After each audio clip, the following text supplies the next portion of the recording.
बिहार में आपका स्वागत है। आज है 10 दिसंबर। चलिए फटाफट बढ़ते हैं बिहार की अब तक की 20 बड़ी खबरों के साथ। उससे पहले एक नजर अब तक की टॉप 5 खबरों पर।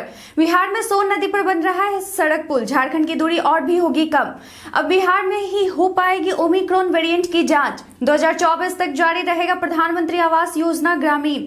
बिहार के स्कूली बच्चों को अब खाना खिलाएगा बेंगलुरु का अक्षय पात्र फाउंडेशन। सीएम नीतीश के हाथों 7000 एएनएम को मिलेगी नियुक्ति पत्र। अब चलिए बढ़ते हैं खबरों की ओर विस्तार से। केंद्रीय मंत्री ने कहा कि वर्ष 2016 में ग्रामीण क्षेत्रों में सभी को आवास के संबंध में आकलन किया गया था कि 2.95 करोड़ लोगों के पक्के मकान की जरूरत होगी। इसमें करीब 1 करोड़ 67 लाख परिवारों को आवास प्रदान किए जा चुके हैं। इसके बाद यह फैसला लिया गया है कि शेष परिवारों के पक्के मकान बनाने के लिए इस योजना को 2024 तक जारी रखने की मंजूरी दी गई है। सोन नदी पर बिहार में पहला सड़क पुल बन रहा है। इस पुल के निर्माण हो जाने से बिहार और झारखंड के कई शहरों की दूरी 100 से 150 किलोमीटर तक कम जाएगी और अब तक जिस सफर को करने में 3 घंटे तक का समय लगता था उसे महज आधे घंटे में पूरा किया जा सकेगा। बिहार के रोहतास जिले के नौहट्टा प्रखंड के पडुका गांव के निकट सोन नदी पर इस पुल का निर्माण होगा। यह पुल रोहतास को सीधे झारखंड के गढ़वा, पलामू, लातेहार जिलों से जोड़ेगा। पुल निर्माण के बाद रोहतास को झारखंड के कई जिलों की दूरी 120 किलोमीटर से घटकर 20 किलोमीटर रह जाएगी। बेंगलुरु का अक्षय पात्र फाउंडेशन अब पटना, दानापुर और फुलवारी शरीफ के बच्चों को प्रधानमंत्री पोषण योजना के तहत दोपहर का खाना परोसेगा। शिक्षा मंत्री विजय कुमार चौधरी और अपर मुख्य सचिव संजय कुमार की मौजूदगी में शिक्षा विभाग और अक्षय पात्र फाउंडेशन के बीच इसको लेकर एकरारनामा किया गया है। इस समझौते के तहत अक्षय पात्र फाउंडेशन द्वारा पटना जिले के दानापुर, फुलवारी शरीफ, पटना सदर प्रखंड और पटना सदर स्थित शैक्षणिक अंचल गोलघर के कुल 204 विद्यालयों में कक्षा 1 से 8 तक के लगभग 38,000 बच्चों को मध्याह्न भोजन उपलब्ध कराया जाएगा।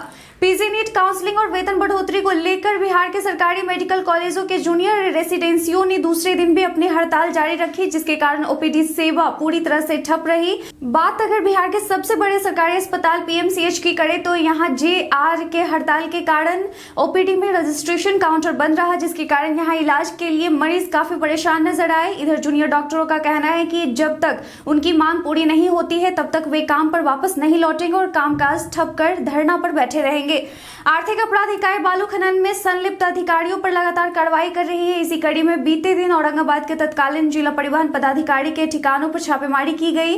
बताया गया कि आर्थिक अपराध इकाई औरंगाबाद के तत्कालीन जिला परिवहन पदाधिकारी अनिल कुमार सिन्हा, जो वर्तमान में अपर समाहर्ता आपदा प्रबंधन दरभंगा के पद पर पदस्थापित हैं, इनके खिलाफ आय से अधिक संपत्ति का केस दर्ज कर छापेमारी की गई। आय से अधिक संपत्ति अर्जित किए जाने के तथ्य की पुष्टि होने के बाद उनके विरुद्ध 8 दिसंबर को भ्रष्टाचार निरोधक अधिनियम के तहत केस दर्ज किया गया था। इसके बाद कोर्ट से तलाशी वारंट प्राप्त करने के बाद पटना के गोला रोड एवं मजिस्ट्रेट कॉलोनी स्थित आवास पर रेड जारी की गई। इसके अलावा आरा के मुफस्सिल थाना क्षेत्र के रतनपुर ग्राम स्थित पैतृक मकान एवं दरभंगा के कार्यालय एवं आवास में तलाशी ली गई।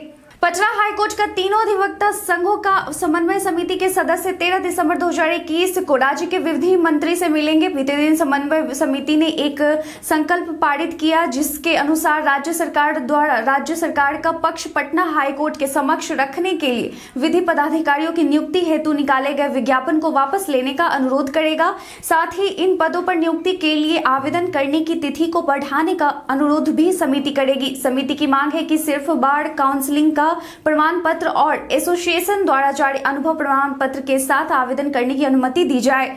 अगर आपके घर में भी छोटी बच्ची या बेटी है तो उसकी पढ़ाई, शादी के लिए लगने वाले पैसों की जरूरत अब आसानी से पूरी हो सकती है। इसके लिए आपको सुकन्या समृद्धि योजना में निवेश करना होगा। 10 साल से कम उम्र की बेटी का सुकन्या समृद्धि योजना के तहत अकाउंट खोला जा सकता है। सुकन्या समृद्धि योजना बेटियों के लिए केंद्र सरकार की एक छोटी बचत योजना है, जिसे बेटी बचाओ बेटी पढ़ाओ स्कीम के तहत लॉन्च किया गया है। छोटी बचत स्कीम में सुकन्या सबसे बेहतर ब्याज दर वाली योजना है। इस स्कीम में कोई भी शख्स अपनी 2 बेटियों के लिए अकाउंट खुलवा सकता है। सुकन्या समृद्धि योजना के तहत अकाउंट किसी बच्ची के जन्म लेने के बाद 10 साल से पहले की उम्र में कम से कम 250 रुपए के जमा के साथ खोला जा सकता है।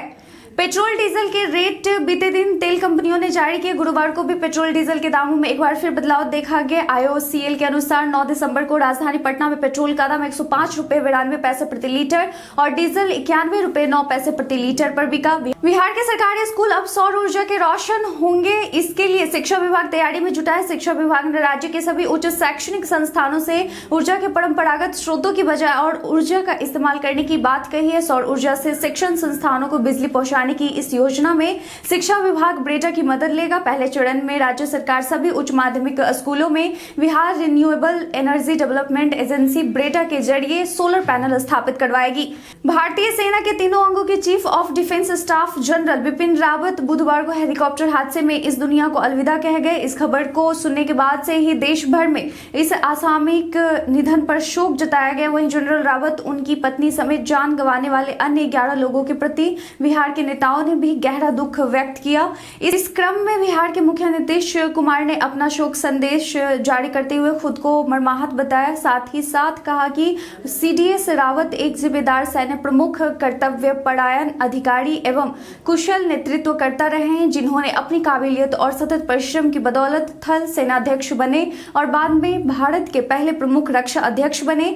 साथ ही उन्होंने कहा कि देश ने सच्चा सपूत खो दिया जिसकी भरपाई नहीं की जा सकती है। वहीं डिप्टी CM तारकिशोर प्रसाद, कृषि मंत्री, स्वास्थ्य मंत्री, केंद्रीय गृह राज्य मंत्री समेत अन्य नेताओं ने भी श्रद्धांजलि अर्पित की। पुणे नगर निगम के आगामी चुनाव के चलते कांग्रेस ने तैयारियां शुरू कर दी है। इसी के चलते पार्टी नेता कन्हैया कुमार बीते दिन यानी 9 दिसंबर को पुणे में कांग्रेस भवन में पार्टी की नगर इकाई के सदस्यों को संबोधित किया। उन्होंने 17वें सेवा कर्तव्य त्याग सप्ताह में हिस्सा लिया। प्रदेश कांग्रेस अध्यक्ष नाना पटोले, मंत्री बाला साहेब थोराट, अमित देशमुख और युवा कांग्रेस के समापन समारोह में भी शिरकत किया।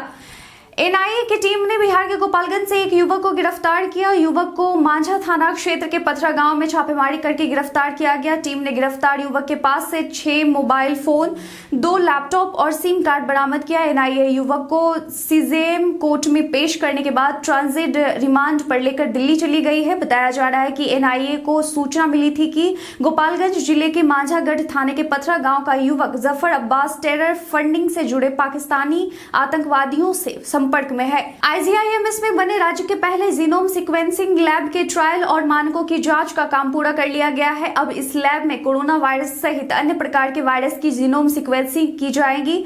लैब के विभागाध्यक्ष और इंचार्ज डॉक्टर नम्रता ने बताया कि बिहार, झारखंड और नेपाल के साथ पूर्वी उत्तर प्रदेश का यह इकलौता लैब है। किसी भी वायरस के जांच की शुरुआत करने के लिए इसके मानकों को देखने के लिए ट्रायल का काम पूरा कर लिया गया है। उन्होंने बताया कि राज्य सरकार ने कोरोना को देखते हुए इस लैब की स्थापना की है।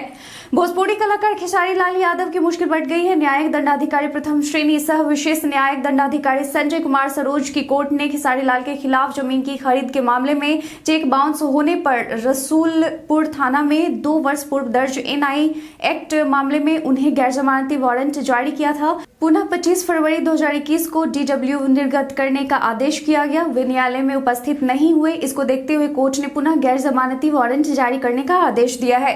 भागलपुर का नाथनगर रेलवे स्टेशन गुरुवार की सुबह बम धमाके से दहल उठा। इस हादसे में एक व्यक्ति गंभीर रूप से जख्मी हो गया।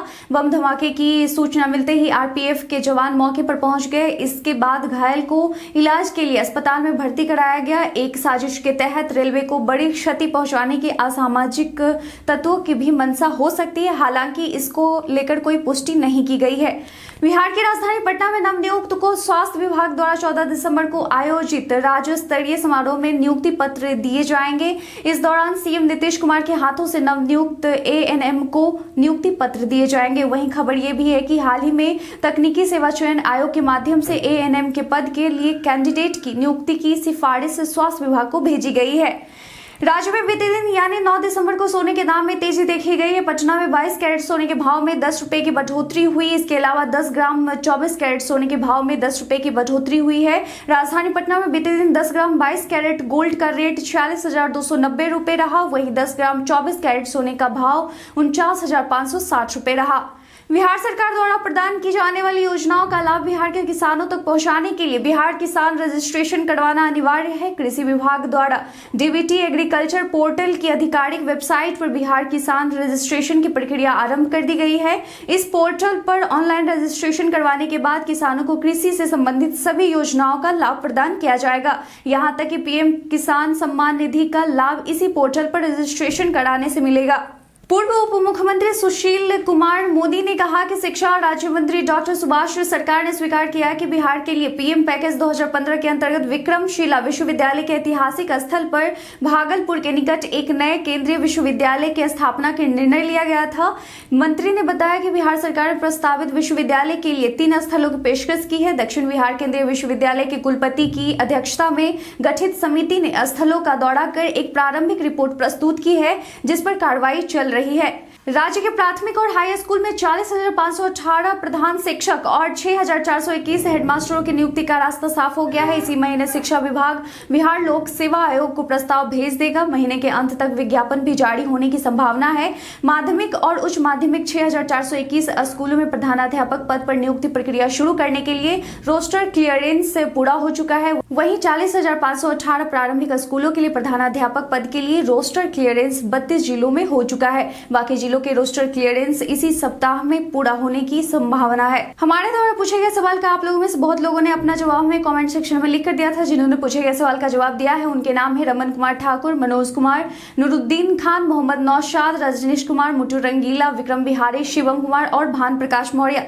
इसके साथ ही चलते हैं आज के सवाल की ओर। आज का सवाल है कि वनडे क्रिकेट मैच की कप्तानी के लिए विराट कोहली की जगह रोहित शर्मा को कप्तान का कार्यभार सौंपा गया है। आपके अनुसार क्या बीसीसीआई का यह फैसला सही है? अपना जवाब हमें कमेंट सेक्शन में लिखकर जरूर बताएं। आज के लिए बस इतना ही। बिहार की तमाम खबरों के साथ जुड़े रहने के लिए देखते रहे रूबरू बिहार। धन्यवाद।